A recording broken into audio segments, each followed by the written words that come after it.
Can I get a good amen in this house?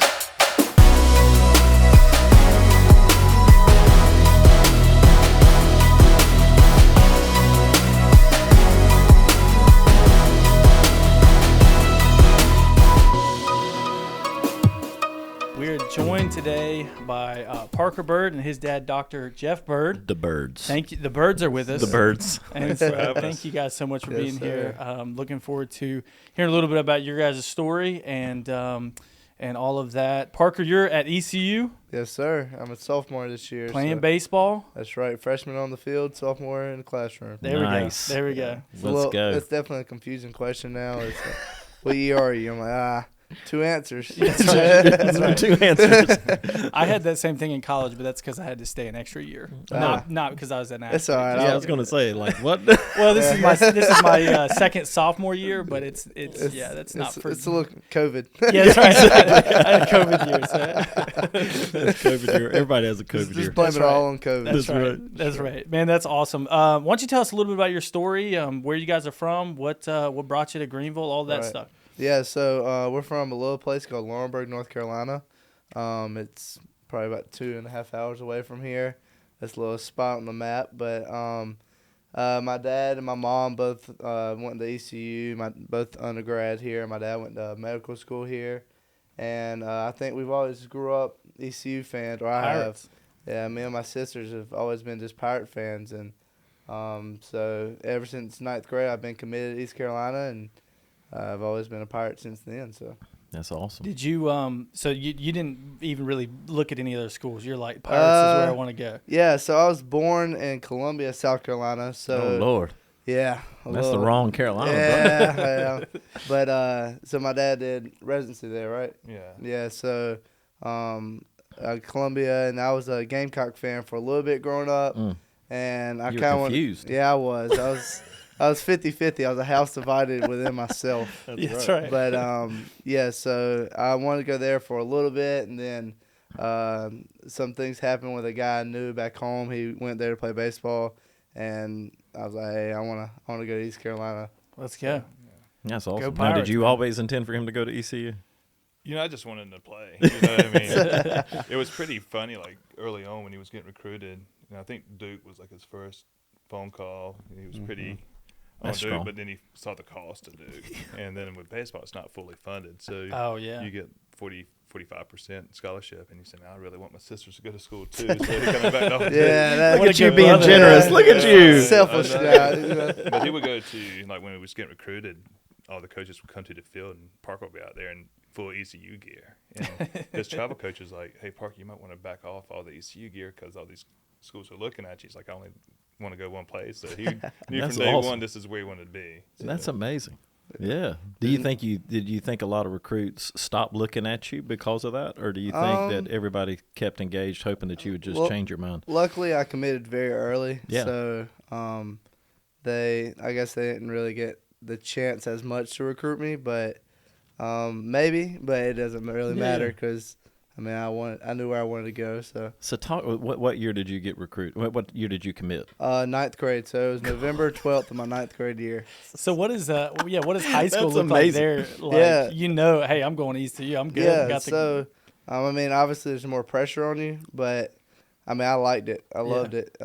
see, as his dad, I thought it was going to take pressure off of him. Like, hey, you want to go ahead and know where you're going? Yeah. But, you know, as soon as he stepped on the field as a 9th grader, I mean, everybody knew he was committed to ECU, and he got booed and yelled at. And No And way. he couldn't make an error. Everybody would, like, start giving the ARG sign to him every Oh, time he made an No error. way. Yeah, Are you yeah. serious? So there's more pressure there, but Yeah. I mean I think it was more laid back with the recruiting process just because it's out of the way. I mean Yeah. there's no phone calls every day with different schools. So I mean it was definitely a little bit relaxed on that side of things, but I mean you had to perform, and ultimately I mean I think I did pretty well with that. So Did you ever question? not really. Really? So from day one, you Yeah. were kind of like, "This is where I'm going," and Yeah, you just yeah. stuck to it. I mean I was a very loyal guy, so That's awesome, man. hey dude, East Carolina's where That's it's at. quite the story. Yeah. Before even all the other stuff, that's quite the story. I mean, let's be honest. That's pretty by crazy. itself. I know, yeah. by itself. That's amazing. Yeah, I mean, that's cool. Just the determination to be able to say, like, hey, this is what I want. This is what I'm going to go after it. I mean, And then I don't think people really fully realize what it takes to be a Division I athlete. I mean, definitely not. The time management. Yeah. Is Yeah, I think he's learning that right now. I definitely am. I mean, this is my first full semester. I mean, last year I was part-time, so my athletic clock wouldn't start. So I had 2 classes in spring or the fall and 3 in the spring. So now it's like full go, and I have 5 classes, and I'm like, the time management is definitely kicking in a little bit. And I'm actually in practices and doing everything those guys are. Unlike last year, I'd pop in and out with therapies and stuff. So yeah. I'm definitely figuring out how to manage my time best I can. That's awesome. Yeah, that's great. Well, why don't you get into a little bit of your story, obviously, with the accident that took place. I mean, share as much or as little as you want, but how that has kind of propelled you to where you are now, because I think one of the coolest things about you is obviously the determination that you're showing now. Sounds like it manifested a long before now. I mean, just to be able to say, hey, I want to go to ECU, I want to play Division I baseball, I want to do these things. That's a rare gear. There's a gear in there that's not normal. Yeah, exactly. Second gear. Yeah. But then obviously, yeah, exactly. And then obviously to have, the accident and still to be able to pursue your dreams and do some of those things. Why don't you share a little bit about that story and kind of where you're at now? Right. That? So, I mean, obviously since 9th grade, the goal has been to get onto the field as fast as I could. And I mean, everything was going great for me that summer. I mean, Zach Agnos, who was a shortstop, just got drafted, and I finally got my number 16, so everything was just lined up perfectly. And then I think it was July 22nd, we went down to Bath, me and a couple of my teammates, and then that Friday we had a great time. Went out to the boat, went tubing, and that Saturday morning I was supposed to take one of my teammates back to Greenville because we were about 40 minutes away, and he was gonna help some old couple move some furniture out of their house.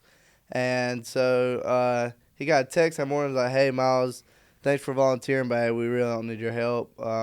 So the guys were like, dude, y'all should stay. And we didn't really have anything to do. So we're like, I mean, why not? I mean, we don't have much to do if we go back to Greenville. So we stayed, and then me and Dixon Williams got into the first ride, and that went well. And then we're like, hey, let's get back on. So we got back on, and then the driver decided to go a little bit more crazy than he did the first time. And Dixon slid off the tube, and the driver snatched the boat the other way, and then it hit a wave. I went way up into the air, and I just kind of let go and hit the water pretty hard.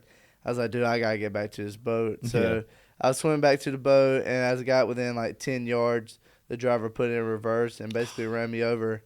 And ever since then, they transported me to the marina at that time, where there was an ambulance waiting on me. It took me to Washington Hospital, where there was a helicopter waiting on me, and then they flew me here to ECU Health. So I was in the hospital for 4 weeks from July 23rd to August 20th, I think. Yeah, August 20th, with a total of 22 surgeries within my span of, 2 months? 2 months, yeah. Yeah, September 15th so was your last one. And yeah, so 2 months with 22 surgeries.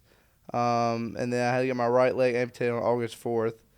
Basically, the blood was going to my foot, but it wasn't coming back up due to the initial accident.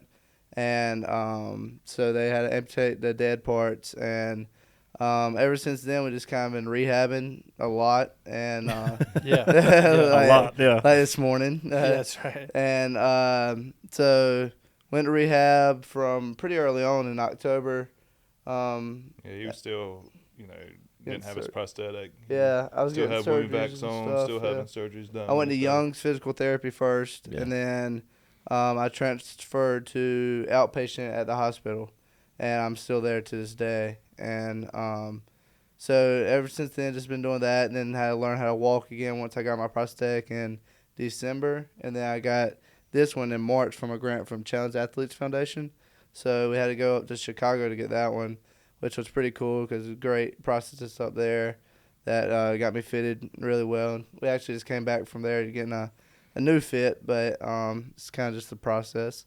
But ever since then, just learn how to run and do lateral movements again, learn how to swing again, just how to do different movements because I don't have a right ankle anymore, so that kind of the squish the bug method's kind of out the window.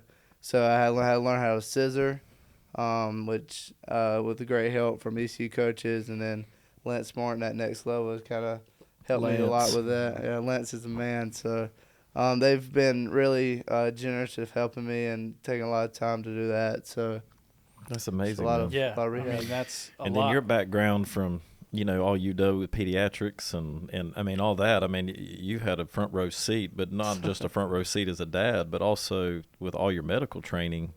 I mean, you've been very involved in the process. Why don't you talk a little bit about your journey on it? Because that's quite a journey too. Yeah, I mean, it's, Mitzi, my wife's a nurse, and, I'm a pediatrician, and, we were there from day one, and, I don't think we ever pretty much left the side the whole time we were there, but, we would just sit and listen to the doctors and the residents. And the one time of the year you don't want to get hurt is July 1st, when it's a teaching hospital, because all the new doctors are there. Like 2 weeks before then, July 1, they're medical students. July 1, they're now doctors. Oh, man. And, they're in the rooms. A lot of times I would just kind of listen to, like, rounds and, making sure that everything was being done, the way we thought was in the best interest of Parker. But, I mean, he had amazing surgeons. He had Dr. Ziri and Dr. Yamaguchi. And, at one point we thought Parker was going to lose his knee. And we knew that if he lost his knee, there would never be a chance for him to play again, just because, to have a knee, I mean, it really still increases, like, your movement. You're still able to run. Yeah. And, we had a surgery, I think, after he lost his right lower leg, and the surgeon said, there's no blood flow to his knee. And, went and had a second surgery. And because his leg was so messed up, they couldn't amputate above his knee yet. So they were still holding off on doing that surgery. And a second surgeon came in and said, yeah, Dr. Ziri's right. There's no blood flow to that knee, and we're going to have to amputate it. So, we were devastated. And, the next surgery, we go in, and there's blood flow to the knee. And Dr. Ziri said, you know what? I'm going to hold off on doing any further surgeries right now, and we just see what happens. And then the next surgery, there was more blood flow, and then the muscle started to come back to life. And, you saw a miracle. Yeah. And then, and you don't even realize it was a miracle. And, I mean, you did in the moment, and then we went back and looked at the pictures, and to see the pictures of, like, just black muscles, black bone, and, to see that to come back to life, you think, the dry bones are alive again, and wow, it was pretty special moment for us. Yeah, and I definitely think it was I'm pretty blessed to have two parents of medical background, because especially that time, I mean, it was still in the middle of COVID, and there were still, like, rules and regulations with the hospital visiting hours and stuff.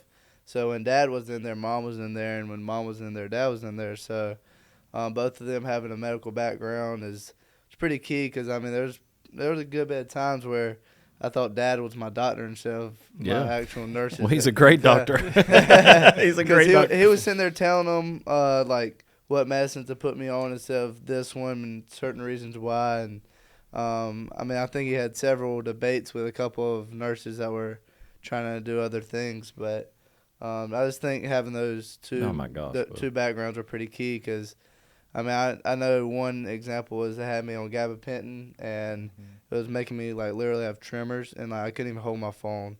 And, I mean, everybody was blowing up my phone, like, and praying for you and all that stuff. So I was trying to reply back to everybody, but I couldn't, because I literally couldn't even hold my phone, and it was, like, making me, like, have, like, hot flashes, and I was pouring sweat in the bed, and it was just terrible. And Dad's like, this isn't working. Like, he's literally having tremors, and I think they switched me to Lyrica from there, and like the next day, your hands were still. Yeah, and it's amazing. I know, it's just little things like that. Talk a little bit, because, I mean, obviously, man, I mean, I've known both of your journeys. I mean, I remember the first time I met you walking out of church. Dad started crying. Yeah, exactly. I wasn't going to bring that up. Putting him on blast here.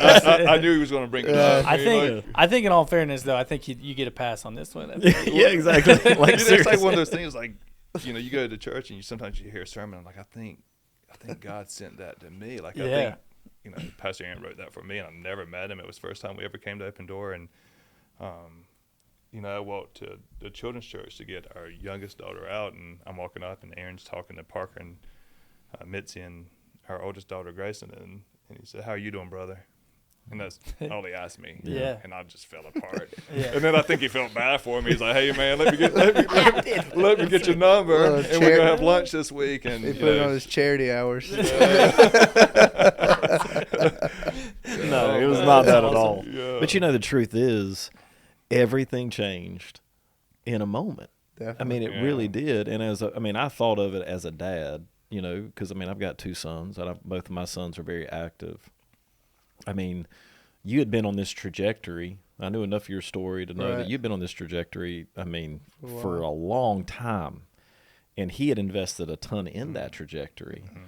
And then all of a sudden, what we thought would be, it wasn't going to be the same. Right. You know what I'm saying? It's just it was a detour, And so, that's an incredible, first off, this rush of a gratitude that you're alive. Because the story that we've all heard and how certain people were in boats coming by and it was a miracle that you lived. So we're all grateful for that. Right. But there's also this huge amount of grief that we have to walk through. Mm-hmm. That what was isn't right now. Right. That's like my mom. I heard her talking the other day to somebody, and she was like, there's moments where I'm like really angry, or I was really angry, and she's like, why? All this and that, and then there was a lady back home who lost her kid to cancer, and how old was Madison? 7 years old. So she's like, I always thought of Laura at the time, and she was like about how her and her husband felt whenever they lost Madison to the cancer. Yeah, she's like, at least Parker's still here. So that's huge, man. And so talk a little bit about that, Jeff. About how have you processed some of that? Because that is a big. You're first off happy that he's okay, he's alive, he's in my house, it's everything's fine, but then it's also at the same time you got to walk through the grief of it and disappointment. Yeah, it's tough because people say you should just be happy he's alive, and man, were we happy he was alive? Yeah, we were. And no duh. We were really happy he's alive, but you still have dreams and aspirations for your children, and I think when those dreams don't go the way you planned them, you're like, why is God mad with me? And I'm like. But then you realize, you can have faith and sadness in the same moment. That's so good. And that's really I've struggled, but I've never lost faith in what he's doing, because I know I always played a what if game in my head all the time. What if Parker was not on that boat that day? What if Parker had gone back to Greenville like he was supposed to? I had even talked to him. I was like, man, I really want to come see you today. He was about to move dorms. Mm-hmm. What if I would have gotten in the car and went that day? And then, now I see Parker doing certain things. I'm like, what if this didn't happen to Parker? That, a guy that, his son has played basketball with Parker since they were 7 or 8 years old, and he hadn't prayed in 20 years, had never prayed for Parker, and never found God again in his life. He wouldn't have done that without Parker being hurt. What if Parker runs on that field again, and people who thought their life was over sees hope in him and changes their life? What if I continue to just live the life I was living, where I was just so caught up in making money and worried about word affirmation telling me how great you are. And in the past year, I can't tell you, man, I feel like as a family we've got so much closer to God, and so much closer as a family. Even though I wish this would never happen, I know there's still hope and a blessing in the moment that that's we're in. So good. Yeah, man. that's awesome. Yeah, I think that's what some people would call it like a dark night of the soul, but the truth is, I walked with you through some of that stuff when you got to Greenville. And the truth is, man, at the end of the day, y'all never lost faith. It wasn't the fact of faith, but I loved how you guys journeyed through the pain. It was like, we're just going to walk through the pain, believe in God to do something, but we're also not going to just try to drive past it like nothing happened. Mm-hmm. Yeah. And that's a big deal because all of what you were feeling was just natural. Right. It's just what it is. And as parents, what we never want, we understand that our kids have to live through tough things. We just never want them to have to live through tough things. You know what I'm saying? Like when the path becomes harder, that's where our heart hurts for them and hurts for y'all. Man, that's a big deal. Yeah, because 18 years, we finally got to that moment. Me and Mitzi were in Yellowstone, and that week before it happened, and every single night he FaceTimed me, and every single night there was such a good feeling about that day. Hey, Dad, I got my glove today. I got the design it. I got my number today. And you could just tell like the momentum was just so good, and just like you wake up in one day and your world changes, and like this morning I woke up and I was just reading my Bible, and it's like Psalms 35. It's like, there's going to be mourning in the evening, but there's going to be joy in the morning. Yeah, that's right. And that's kind of what it's been like. Tomorrow may not be the day that the joy comes. So, it has been a process. There's been a lot of mourning. But there's so much joy. A lot of hurdles too. Yeah, a lot of hurdles. But I think the way Parker has really grown up, as far as like, he's not your normal kid. No. I mean, he's from the time he was in 7th grade, he would get up at 5:30 in the morning, work out, practice 3 or 4 times a day. I mean, and that's just has been his mindset. So I think when this accident happened, he never changed. Mm-hmm. Mm-hmm. And he did an interview pretty early on with the radio station in Washington, the Christian radio station, and The bridge. And Mitzi was so upset with him because one of the questions was, did this change your faith? And Parker said no. Mm. And Mom was like, why would you say that on a Christian station? because Well, Mom, I was being love honest. the honesty of the in the Byrd family. You want me to lie on a Christian station? I don't know. that's right. But Most people do. but Parker's faith hasn't changed. That's right. He's always believed in this moment. Yeah. And that's what faith is, like believing something that hasn't happened yet. And Parker has never wavered in the fact that he's going to play baseball again. Yeah, that's what I would say is like when you tell your story, this is what I would say is I'm like, man, this kid has been prepared for this moment for all of his life. Like there was a grace on your life for this moment before you even got to this place. Exactly.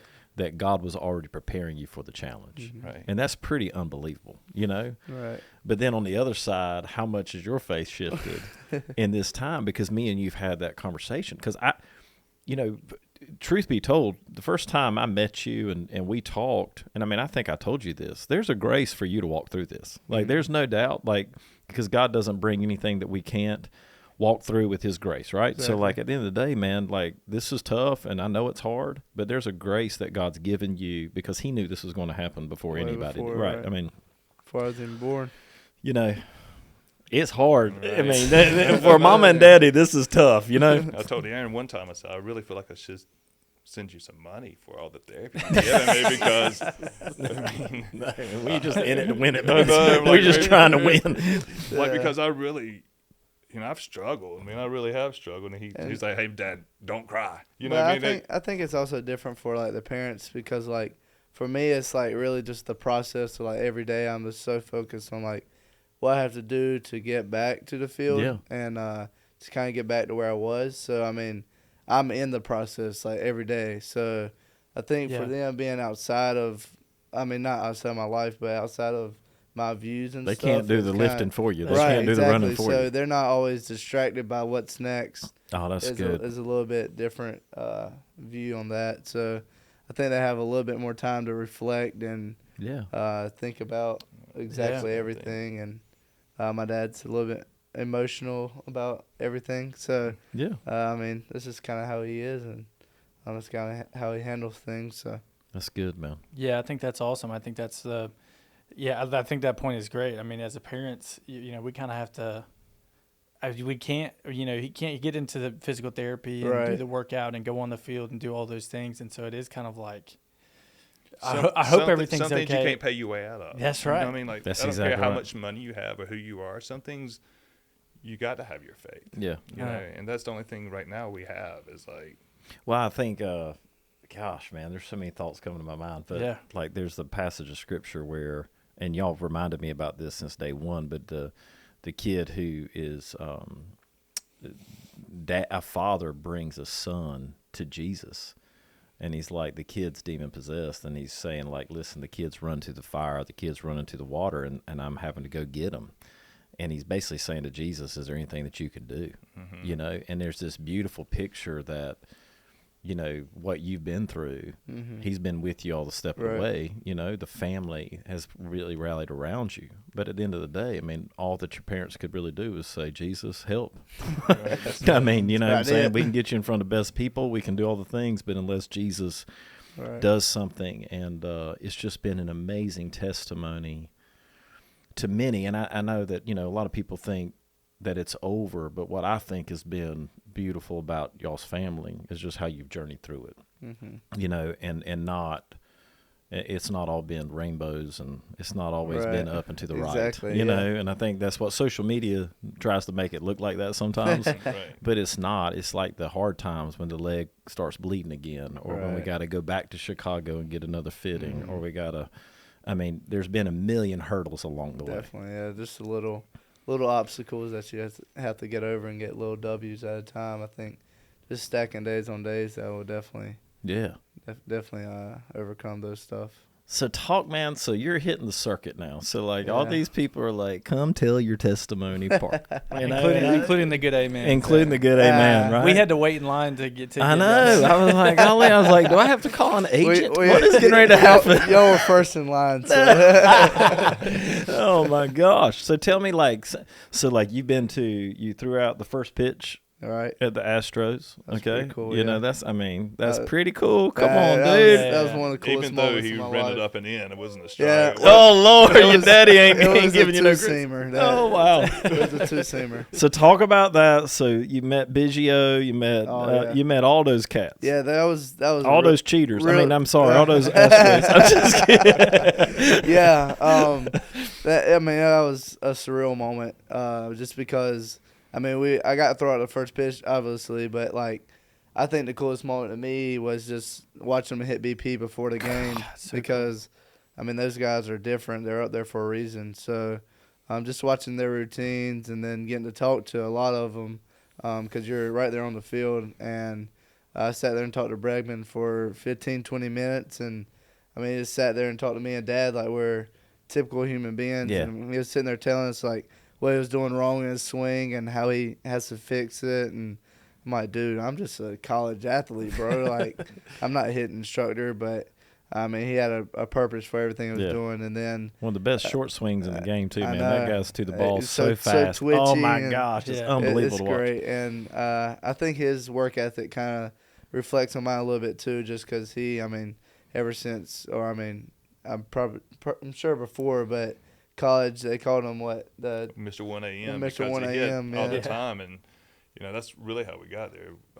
Challenge Athlete Foundation asked me, say, hey, who's Parker's favorite player? And I said, Alex Bregman is probably who he looks up to the most because he hit all the time, he worked out all the time, and he's listed at 6 feet, but he's not 6 feet. And, no, he's probably an inch taller than me, and I'm 5'10". So yeah, but back home, Parker hit every day. That was. It didn't matter if it was 12 o'clock at night or 2 o'clock in the morning. He's going to go hit. We would go hit. And to the point, Laurinburg's not sometimes the safest place, where our batting cage was. And one of my good friends was the police chief, and he would tell his cops, if you see Jeff's car down at the batting cage late at night, y'all just park across the street and make sure they get out. That's crazy. Yeah. And that's kind of... it was definitely creepy a couple of times because it was like a little alleyway where they'd park. And you wouldn't see it was a cop car, and you just saw a car come out. Somebody else. Yeah, you're like, dang. And then you're like, whew, it's just cops. But so he really looked up to Alex Bregman. That's amazing. Yeah. So talking to him was really cool. Yeah. And then kind of a full circle moment. I played with South Charlotte Panthers for travel ball. Yeah. And Whit Merrifield, who played for the Blue Jays, was on the team, and I actually broke his all-time hit record for the organization. So I got to talk to him about that and just about everything that was going on. So, that was pretty cool. I thought it was. How nervous were you when through that pitch? Very nervous. Yeah, I was sweating before. My hands were definitely sweaty, and then me and Dad were throwing on the side, and I was like, all right, I got this. And then they came and gave me a brand new baseball. I'm talking about out the they grip, literally nothing. Put it out of the wrapper right in front of my face. I'm like, oh Lord. I'm like, this is gonna be bad. And then they're like, don't put dirt on it because we're gonna get the player to sign it after you throw the first pitch. I'm like, this is terrible. Like, dude, this is worse. This is literally your nightmare. Yeah, exactly. Right. So I was like, okay. So I'm sitting there with the ball in my hand, trying to rub it up a little bit with my hand or something. And then where's the pitcher at? I need some of that stuff on the ball. Some spider tack. Some pine tar. Yeah, exactly. And then I walk out there, and then they introduce me, and then I look around. I'm like, this is a big stadium. Yeah. There were a lot of people in it. And they're loud and obnoxious, too. They are. And I think it was the ring day, so the fans got like a replica ring. Oh, man. So it was packed out. Yeah, so I went out there and my hands started, my whole body just started sweating, and I was nervous. And then it just ran in on me, and I was like, gosh. It doesn't matter as long as you don't one hop it. I think Exactly. Well, they kept on telling me, don't bounce it, don't bounce it. Don't bounce it. Yeah. Whatever you do, don't bounce it. I'm like, dude, I've played baseball since I was 2 years old. I don't think I'm going to bounce it. But then I got out there, I was like, dude, I might bounce it. That's awesome, man. Yeah. What other things have you done? So you got really connected, the Challenger program, but also the guy who did your leg. I mean, talk about all that, because that guy's pretty legit, man. Yeah, so David Rotter is his name. He's from a little place called Joliet in Illinois. And it's like an hour outside Chicago. Chi-town. Yeah, so I was telling everybody I'm going to Chicago. Yeah. But yeah, so he does all the Paralympic legs, and I think the hockey team, their little sleds, he does those. So I mean, this guy's the best in the business. Yeah. So Cisco and Ebert, who used to do like the 1 thumbs up for, 2 thumbs up for the movies. Oh yeah. Like one of them had cancer, and David Rotter built the guy a new face. I mean, that's how talented this guy is. I mean, this guy's insane, and he has probably the most patience out of anybody I've ever seen in my life, because he'll just sit there and be like, I'll be like, yeah, Dave right here is kind of a little tight. He'll be like, okay, take it back. I'm like, still a little tight. He's like, all right, go back. I'm like, well, this spot's hurting now. And he's like, okay, we can fix it. I'm like, dude, like, I started getting angry at myself, because I'm like, dude, this isn't right. Like, it's kind of off right now, but he'll do it until it's perfect, and then. And that's not typical. I mean, right? Not. I mean, you know probably a lot about the process too. I mean, that's high level. Stuff. Typically, like with those appointments, like you get an appointment for like a couple hours or an hour or so, and they'll fit you for a leg, and then they'll give you a leg, and like, oh yeah, this is your exact size of your limb. It should fit good. And then they send you on with your way. You're like, well, this spot kind of hurts, and so David does like custom like adjustments to it. So he's definitely different from a lot of guys, and I mean that's obviously why. Which you have to have if you're going to play sports. Exactly. Yeah. So he's more advanced in the game than a lot of guys here, and then I have a great prosthetist here, Shane Coltrane.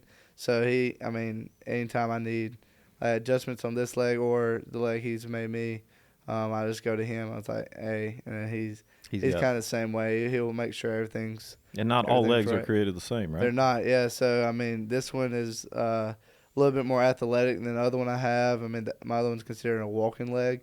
So, this one's considered, I guess, a baseball leg. But, so they weigh different, they feel different, and they, like, spring off different when you walk. So, I mean, you just you have to make the adjustment. It takes me probably a couple steps to be like, all right, this is how it feels, or so they definitely have. Now, will that be the one that you have for a while, or does it change quite often? For right now, yes. Yeah. They think so, but with the technology nowadays, I mean, stuff comes out all the time. So whatever's the new and approved, he's definitely going to try to get me in that. But for right now, yeah. That's awesome, man. So cool. Yeah, it was pretty cool. I mean, Mitzi was posting just during this hospitalization, and they found us. I mean, like through her post. Definitely, yeah. And this guy named Eric Cochran, who actually did a film on a kid who had no arms or feet, and he was tried born that way. Born that way, and he kind of picked up Parker's story and got us in touch with David Rotter. He said, hey, there's this guy in Chicago y'all got to go see. He'll get Parker back on the field again. So it was just one of those things, like so many God moments have happened through this whole story where people just, like for instance, the day that we go out to the Astros game to play the Blue Jays, there's a guy like he coaches first base for the Blue Jays, and his daughter got hit by a boat on July 2nd. Oh my like goodness. 21 days before Parker did. And so we're flying back home from Yellowstone, and I'm reading on my phone, Blue Jays first base coach lost his daughter to a boating accident. So the day Parker, July 23rd, he goes out on the boat, he FaceTimes me. And I said, hey, Parker, I just read about the coach losing his daughter from the Blue Jays, being hit by a boat. When y'all get close to the boat, make sure y'all turn the motor off. Don't let the propeller get you. And everybody was around me whenever he was telling me that, except the driver, and he was in the house getting something. So. Yeah, he was the only person to hear. But so we walked around after we watched the Astros hit, and we walked on the Blue Jays side, and that coach walks right in front of us. And this is how much Dad really wanted to talk to this guy. So Dad's idolized Don Mattingly all of his life. Like that was my guy. That was my guy. That was Dad's guy. So Don Mattingly was the bench coach for the Blue Jays this year, I guess. And I told Dad this like ever since I saw it. I actually sent it to him. I saw on Instagram. I was like, "Look, your boy made it to the bench coach now. Got demoted from the Marlins." Everybody gets demoted from the Marlins. But so Don Mattingly was literally right in front of us, but so was the first base coach. And Dad calls the first base coach over there. And I didn't know who the guy was at first. I mean, Dad told me who he was and told me the story, but I didn't realize that was him. But I saw Don Mattingly. I was like tapping Dad. I'm like, "Hey, that's your boy, Don Mattingly." I was like, "That's your boy." But I just wanted that guy to know, like, your daughter didn't die in vain. Yeah. You know what I mean? Like, she's going to save people's lives just from people hearing her huge. story. And, I think I just felt for him when I did. Like, man, God, give me another chance to meet Don Mattingly. But here's my moment to talk to this That man. is awesome. So you met that guy instead of meeting Don Mattingly. Yes. Well, Don Mattingly obviously listens to the Good That's Amen. right. And you Don, come to Greenville. Exactly. You can be the bench coach for ECU. That's right. That's right. That's right. Hilarious. That's awesome. Cool, man. That is amazing. Yeah. Yeah, Parker, what's next, man? You're obviously training for upcoming season. What's next? Really, just trying to get there. Every day is really just a different process, and just learning new things. Being back out with a team feels really good. So, I definitely was thinking like, hey, how am I going to do this or that? Like before we started practicing as a team. But once I got back out there, it just kind of came back natural, and I just kind of been going with the flow with it. And I definitely probably look a little different than other guys, and they're probably a little bit faster. But I'm just learning how to do everything again, and really just blessed to be back out there, and just taking each day as a different opportunity just to get better, and we'll see where the end goal takes me. So Now here, remember you got the power back too. You got some power back. Yeah, don't definitely you? with that scissor move that I learned, it definitely helped me get that power back, because me and Dad were like, hey, we can figure this out. We've been hitting since I was 2 years old, so he knows my swing better than anybody else. So, well, all right, we can adjust and just try to move forward. But then kind of hit a roadblock where like, all right, we actually went to the field one day. I picked the worst day. Yeah, Wind's blowing in, like howling in, and Dad's like, let's hit on the field. So all right, because we hadn't hit on the field prior to this, and I was like, let's hit on the field. So we went out there and hit on the field, and I felt like I couldn't get the ball out of the infield. I was like, this sucks. I was like, I haven't ever had this happen before. I was like, yeah, this is terrible. Because in my head, I was like, we've been hitting in the cages. It started feeling good again. And it was cold that day, too. Yeah, right? it was cold and wet, and Yeah. wind was blowing in. And usually it was just me and Parker hitting. But that day it was one of the managers came out to help get stuff on the field. Mitzi and the girls that came out. Parker's girlfriend was in town. She came out, and I'm like, it was like everything was stacked against us. And it's the only time I've ever seen him was like, I'm done. Like, I'm done. Yeah, I felt Defeated. so Yeah. discouraged. Yeah. I was like, because in the cages, I felt like everything was coming back. I was like, it feels good again. I was starting to like kind of experiment with different ways to hit just with my new leg and stuff. And I was like, okay, it starts to feel good. So then we went and hit on the field, and then I couldn't get out of the infield. And I was like, yeah, like if I feel like this feels good and then that's the results, then dude, I'm never going to get a hit. And then, so then Dad contact Lance. Lancey. Yeah. So, and Lance had been trying, he was reaching out, Yeah, trying. he's a He's great like, guy. hey, whenever the time's right, and if you could, and all this and that. And me and Dad were kind of just like, hey, we'll figure it out. We've done it all my life. So, and then he contacted Lance and was like, hey, I think Parker needs your help. And so then ever since then, I started hitting with him. Jeff needs your help. If Jeff doesn't get help, this is getting ready to go south. So with Lance, he has really good connections too with the Dodgers hitting coach, or that guy over the hitting coach. And they don't hit good at all. No, they're Dodgers not. They're not very good. Yeah, they're terrible. So they don't have a good philosophy at all. No, they got senior citizens hitting 400. That's right. JD Martinez just revived his career from there. Exactly. But so with the help of Lance, and then obviously has great connections, they've kind of just been helping me with a new way to hit with the scissor move and how to stay back. And I was shifting my weight a little bit too forward, and how to stay in the center of my body. And just, I mean, the guy's a genius. I mean, the coaches here at ECU are also phenomenal. With a little coaching change in the hitting side of things, because we had Colby Bortles, who recently got a recruiting coordinator job at Jackson University, yeah. Wow. So he got a good opportunity, so he left to go there. And then we have a new hitting coach, Henry Lartigue. So just kind of learn his philosophy, and I think he's going to be a really good coach. That's awesome. Seems really well, so. Good. Yeah, he did redeem himself. We went back out to the field, and I think he had 24 balls off the wall or something. Yeah, like that. It feels good again. So that was probably 2-3 months ago. Mm-hmm. So I haven't hit on the field since. I've been cage only at practice for a while now, which is fine because you get more reps out in the cages anyways. But hopefully me and Dad one day or soon I'll be able to hit on the field again and just kind of see where I'm at and just kind of get another assessment of. Yeah, I mean, 3 months. You've done a lot of work in 3 months. Yeah, I know. And I feel like it was an exponential growth, and then I hit a little plateau, and then hopefully it's got a little linear growth now, and just getting better every day. That's awesome, man. So good. Well, mate, guys, thank you so much for being on here, sharing your story. I mean, it's both of you guys' story, very powerful. Right. And I know it's touched a lot of people and will continue to touch a lot of people.